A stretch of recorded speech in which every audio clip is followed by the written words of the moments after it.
जब हम संबंधों के महत्व की बात करते हैं तो इनका महत्व मानसिक रूप से बहुत अधिक होता है। एक व्यक्ति मानसिक संबल चाहता है।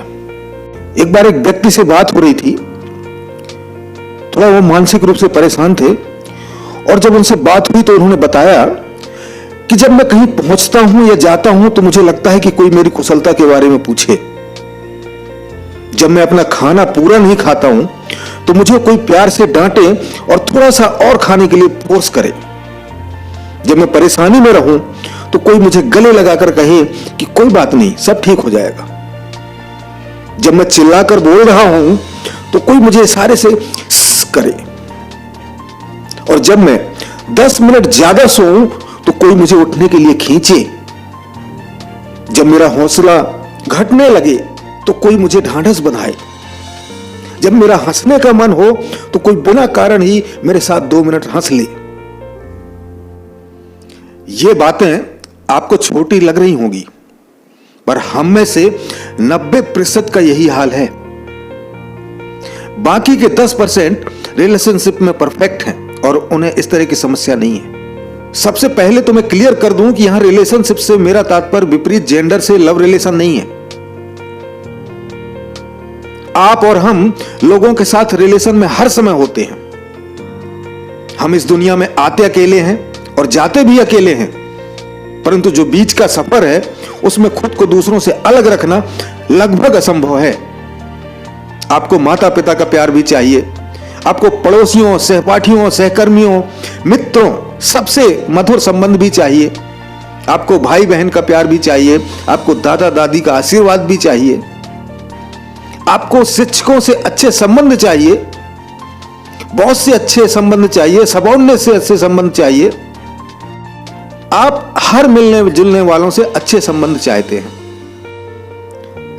हम चाहते हैं कि जिंदगी के पहिए में घिसावट कम से कम हो और गाड़ी आसानी से चलती रहे। जब हम छोटी छोटी सफलताएं प्राप्त करते हैं तो उसे अपनों के बीच बांटना चाहते हैं, सेलिब्रेट करना चाहते हैं। इसलिए कोशिश हमेशा स्मूथनेस की ही हमारी होती है।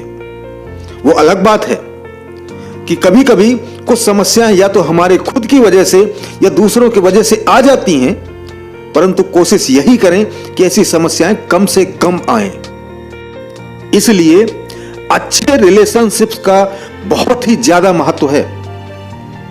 लेकिन अगर हम इसके दूसरे पक्ष को देखें तो कुछ लोगों का एक तर्क है कि रिलेशनशिप वगैरह एक बोझ होते हैं, क्योंकि उनको ढोते रहने की वजह से हमारी ग्रोथ रुक जाती है। एक कहावत भी है, if you want to walk fast walk alone. लेकिन इसी के साथ एक और लाइन है कि if you want to walk far walk together.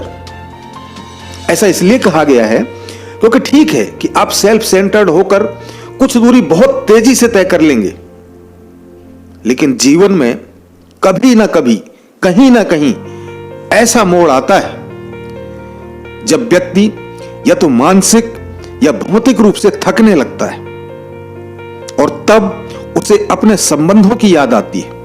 वह भी चाहता है कि वह इतने आगे आकर अब कहीं अकेला ना पड़ जाए और अब आगे अकेला नहीं चल सकता, और तब संबंधों के सहारे, संबंध जैसे कि फ्रेंड्स, स्पाउस, फैमिली, इन सब के सहारे वह और आगे बढ़ने की सोचता है।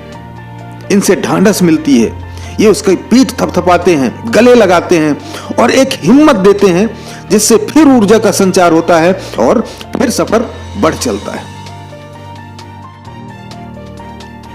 इसलिए यह याद रखें कि व्यक्ति एक सामाजिक प्राणी है और उसे अपने हर कदम पर मधुर संबंधों की, अच्छे दोस्तों की, परिवार की, सबकी जरूरत पड़ती है। अकेले का सफर कुछ दूरी का ही हो सकता है, तेज भी हो सकता है, परंतु लंबा नहीं हो सकता। संबंध खाने में नमक जैसे होते हैं। ठीक है कि आप बिना नमक के भी खाना खा सकते हैं, पर क्या उसमें वैसा स्वाद आएगा? बिल्कुल ऐसा ही संबंधों के बारे में कहा जा सकता है।